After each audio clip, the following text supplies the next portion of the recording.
hospital bracelet, and he appears to be wearing like socks, like what you would see someone being discharged from the hospital wearing. So it is quite possible that whatever health conditions led to him being hospitalized may have also contributed. But at this point, unless we find otherwise as we continue to investigate, at this point we don't consider this to be suspicious in nature. Esta tarde, empleados del negocio que está atrás de mí andaban cortando zacate cuando ellos pudieron oler, ellos olieron algo que olía mal. Ellos checando fuera de la cerca del negocio, ellos vieron lo que parecía un cuerpo. Cuando ellos los hablaron a nuestros oficiales llegaron, se encontraron con un cuerpo de un hombre afroamericano aproximadamente 50 a 60 años de edad. Parece que es un hombre sin hogar. Parece que ahorita parece que él falleció a causa de naturales.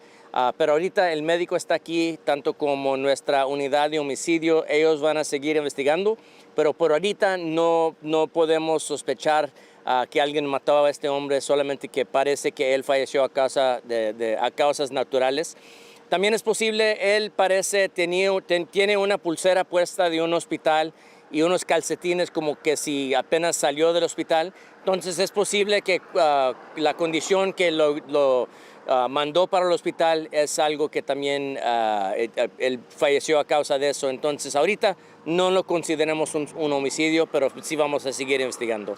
Sheriff, if you had a hospital bracelet on, do you have a tentative ID?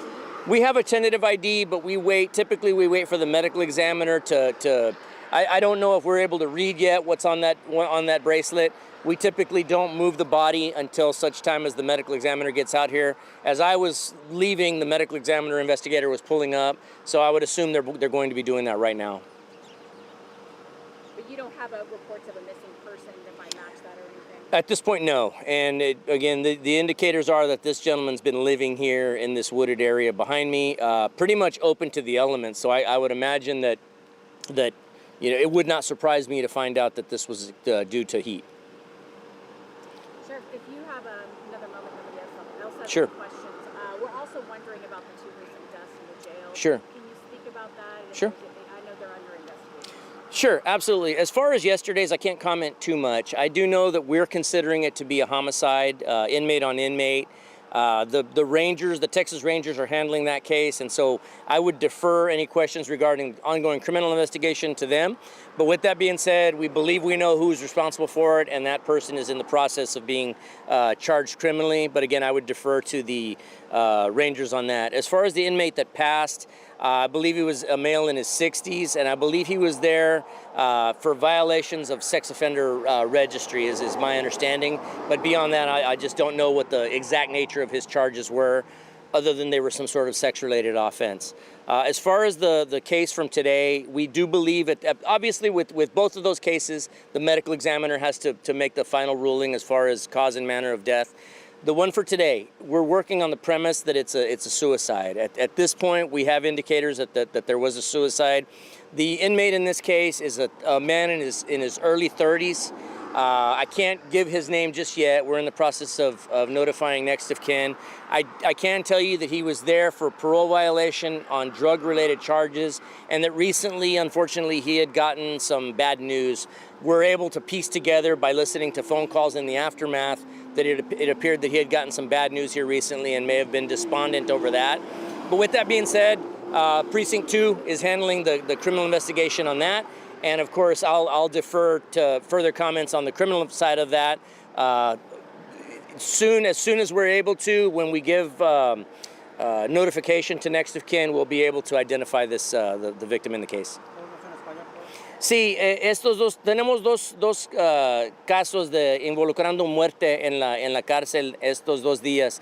Ayer lo consideramos un homicidio entre reos. Sí se sabe que los Rangers, los Texas Rangers, están investigando el caso de ayer. Solamente puedo decir que lo están investigando como homicidio. Sí saben el reo que es responsable por la muerte del otro. Lo que se sabe de la víctima en ese caso es que es un hombre aproximadamente sus 60s y él estaba aquí por delitos relacionados a sexo. Entonces, él desafortunadamente falleció a causa de este homicidio. Y el caso de ahorita, el Precinct 2, el Constable Precinct 2, ellos están manejando ese caso. Ese lo consideramos un suicidio. Obviamente, en los dos casos, el médico forénsico tiene que averiguar exactamente qué fue la causa, pero por ahorita estamos trabajando bajo el entendimiento que el caso de ahora es un suicidio. Es un hombre en sus 30s que él está ahí por cargos de drogas y parece que la información que me está llegando a mí ahorita es que alguien le había dado noticias malas de su familia. Él estaba deprimido de eso, entonces él se piensa que eso fue causa de su suicidio, pero ya cuando podemos dar el nombre, ya cuando le avisamos a la familia, ya podemos dar el nombre de él. Sir, how rare is it to find somebody living out this far from the normal city areas? Well, I mean, this is pretty far out.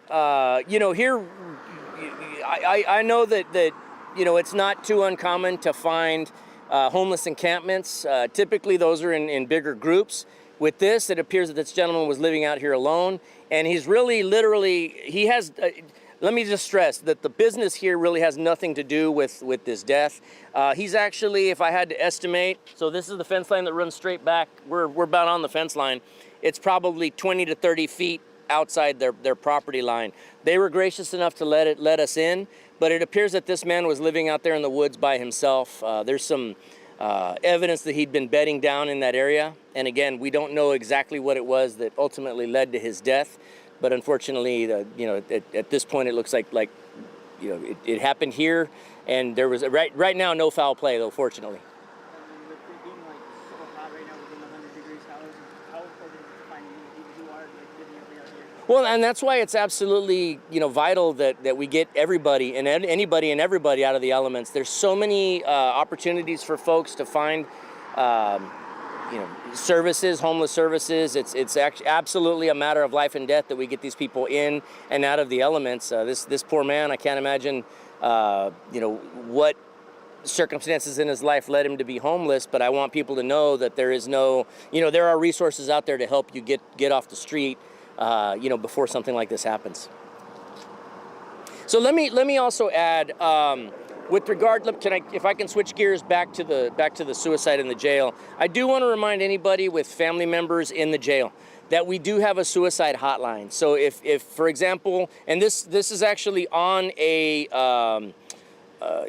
notice that goes out to anybody either communicating with one of our inmates by phone or by video, there's a notice on there that says if you are giving bad news to the person that you're speaking to today, or if you know that they're going through a tough time, if you notice warning signs, or if there's even an outcry with regard to suicidal thoughts or depression, please give us a call. So the number that somebody can call to give information on an inmate that's inside the jail is 210-335-5670. That's 210-335-5670. Again, that's for people outside the facility that have a loved one or a family member in the facility. For any reason you believe that suicide might be a factor, please give us a call before it's too late.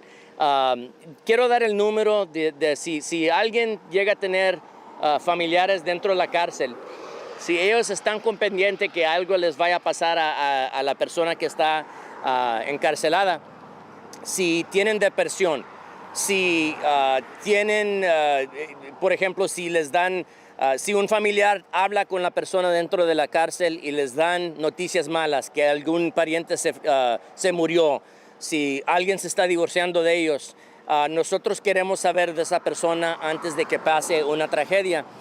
Familiares nos pueden llamar a cualquier hora, 5670. 210-335-5670. Nos pueden dar esa información y luego ya de allí nosotros tenemos oficiales especiales, equipos especiales que pueden hablar con los reos para poder averiguar si están teniendo problemas mentales que les podemos ayudar antes de que pase una tragedia. If someone's ready to call you guys just to let you know that something like that's happening. Oh, they absolutely. There's no reason for them to be afraid to call us. We're obviously not going to tell the person if we're fortunate enough to intervene into an inmate's well-being, and catch them before they do something. We're not going to go tell them who called us. Me personally, I believe they should be relieved that somebody cared enough to give us that information. But with that being said, we're not going to go tell the inmate, your sister called, your brother called, or whatever it may be. It's kept confidentially, but again, it's done in the best interest of trying to save a human life. Okay, thank y'all so much. Sheriff, ¿cómo está? Todo bien, Gusto ¿usted? saludarlo. Igualmente, ¿Será que gracias. podemos ir en vivo? Sí, cómo no. Ya. Yeah, okay. I think, yeah, this one.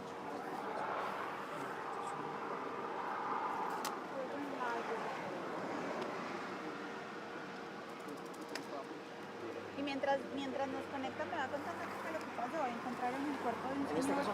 Sí. Un hombre en sus 50 o 60, hombre sin hogar, parece, hombre sin hogar, afroamericano. Parece que ha estado muerto por unos días o Estamos semanas. listos, sí. Por varios Y días. empleados del negocio que estaban cortando zacate se lo encontraron. Thank you very much.